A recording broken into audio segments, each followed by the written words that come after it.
Hello welcome back to Janna's recipes. ഇന്നത്തെ വീഡിയോയിൽ നമുക്ക് ബ്രേക്ക്ഫാസ്റ്റ് ആയിട്ടും അല്ലെങ്കിൽ കുട്ടികൾക്ക് ടിഫിൻ ബോക്സിൽ കൊടുത്തു വിടാനൊക്കെ വേണ്ടിയിട്ട് ചിക്കനും മുട്ടയും ഒന്നും ഇല്ലെങ്കിലും എളുപ്പത്തിൽ ഉണ്ടാക്കാൻ പറ്റിയിട്ടുള്ള നല്ല ടേസ്റ്റി ആയിട്ടുള്ള ഒരു പാസ്ത റെസിപ്പി ആയിട്ടാണ് വന്നിട്ടുള്ളത്.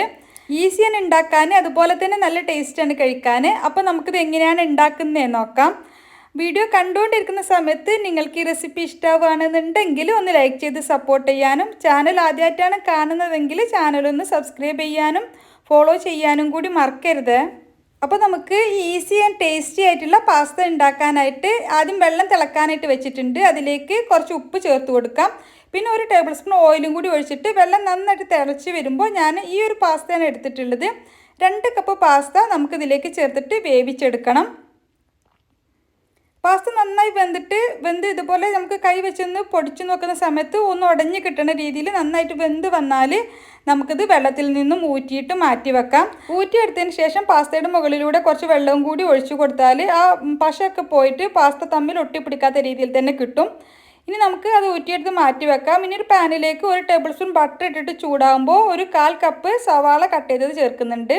അതുപോലെ തന്നെ 1/4 കപ്പ് ക്യാപ്സിക്കം കട്ട് ചെയ്തതും, അതുപോലെ തന്നെ 1/4 കപ്പ് സ്വീറ്റ് കോൺ കൂടി ചേർത്തിട്ടുണ്ട്. കോണ് നമ്മളുടെ കയ്യിലുണ്ടെങ്കിൽ ചേർത്താൽ മതി, ഇല്ലെങ്കിൽ കുഴപ്പമൊന്നുമില്ല. ഇനി ഇതെല്ലാം കൂടി നമുക്കൊന്ന് വഴറ്റിയെടുക്കാം. ഒരുപാട് വഴന്ന് കുഴഞ്ഞു പോകേണ്ട ആവശ്യമില്ല. നന്നായിട്ടൊന്ന് ചൂടായിട്ട് ഒന്ന് സോഫ്റ്റ് ആയിട്ട് വന്നാൽ മതി. നന്നായിട്ടൊന്ന് സോഫ്റ്റ് ആയിട്ട് വരുന്ന സമയത്ത് നമുക്കിതിലേക്ക് 1.5 ടേബിൾ സ്പൂൺ മൈദപ്പൊടിയാണ് എടുത്തിട്ടുള്ളത്. അത് നമുക്കിതിലേക്ക് ചേർത്തിട്ട് നന്നായിട്ടൊന്ന് റോസ്റ്റ് ആക്കി എടുക്കണം. മൈദയുടെ ആ പച്ച ടേസ്റ്റ് ഒന്ന് പോയിട്ട് ഒരു ചെറിയൊരു മൂത്ത മണം വരുന്ന സമയത്ത് നമുക്കിതിലേക്ക് പാല് ചേർത്ത് കൊടുക്കാം. അപ്പോൾ ഇത് ഞാൻ നന്നായിട്ടൊന്ന് വഴറ്റിയെടുത്തിട്ടുണ്ട് മൈദ ചേർത്തതിന് ശേഷം. എന്നിട്ട് നമുക്കിതിലേക്ക് 1 കപ്പ് പാലാണ് ചേർത്ത് കൊടുക്കുന്നത്. പാല് ചേർത്തിട്ട് വീണ്ടും നന്നായിട്ടൊന്ന് തിളപ്പിച്ചെടുക്കണം. മൈദ ചേർത്തത് കൊണ്ട് തന്നെ പാല് ചേർത്തിട്ട് ഇതൊന്ന് ചൂടായി വരുമ്പോൾ തന്നെ ചെറിയ രീതിയിൽ തിക്കായിട്ട് വന്നു തുടങ്ങും. പാലൊക്കെ നന്നായിട്ട് ചൂടായിട്ട് തിളച്ച് തുടങ്ങിയ സമയത്ത് ഇതുപോലെ നല്ല ക്രീമി കൺസിസ്റ്റൻസി ആയിട്ട് വരും.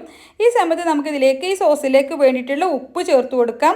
അപ്പോൾ ഞാൻ 1/2 ടീസ്പൂണോളം ഉപ്പ് ചേർത്തിട്ടുണ്ട്. നമ്മൾ പാസ്തയിൽ ഉപ്പ് ചേർത്തിട്ടുണ്ട്, അപ്പോൾ അതിനനുസരിച്ച് നോക്കിയിട്ട് വേണം ചേർക്കാൻ. പിന്നെ 1/2 ടീസ്പൂൺ റെഡ് ചില്ലി ഫ്ലേക്സും 1/2 ടീസ്പൂൺ ഒറിഗാനോയും കൂടി ചേർത്തിട്ടുണ്ട്. എന്നിട്ട് എല്ലാം കൂടി നന്നായിട്ട് മിക്സാക്കി എടുക്കാം. എല്ലാം കൂടി നന്നായിട്ട് മിക്സ് ആക്കി എടുത്തതിന് ശേഷം നമുക്കിതിലേക്ക് 1/2 ടീസ്പൂൺ കുരുമുളക് പൊടി കൂടി ചേർത്ത് കൊടുക്കുന്നുണ്ട്. നമ്മൾ ആദ്യം ചേർത്തിട്ടുള്ള ചില്ലി ഫ്ലേക്സിൻ്റെ എരിവ് നോക്കിയിട്ട് വേണം ഈ സമയത്ത് കുരുമുളക് പൊടി ചേർക്കാൻ വേണ്ടിയിട്ട്. എന്നിട്ട് വീണ്ടും നന്നായിട്ട് മിക്സ് ആക്കി എടുത്തതിന് ശേഷം നമുക്കിതിലേക്ക് ചീസ് ചേർത്ത് കൊടുക്കാം. അപ്പോൾ ഞാൻ 2 സ്ലൈസ് ചീസാണ് ചേർത്ത് കൊടുക്കുന്നത്. ചീസൊക്കെ ചേർത്താൽ ഒരു അടിപൊളി ടേസ്റ്റ് കൂടിയാവും. അപ്പോൾ ചീസ് കൂടി ചേർത്തിട്ട് വീണ്ടും നന്നായിട്ടൊന്ന് മിക്സ് ആക്കി എടുക്കാം. ചീസ് നന്നായിട്ടൊന്ന് മെൽറ്റായിട്ട് വന്നാൽ നമുക്കിതിലേക്ക് നമ്മൾ ആദ്യം വേവിച്ച് മാറ്റി വെച്ചിട്ടുള്ള പാസ്ത ചേർത്ത് കൊടുക്കാം.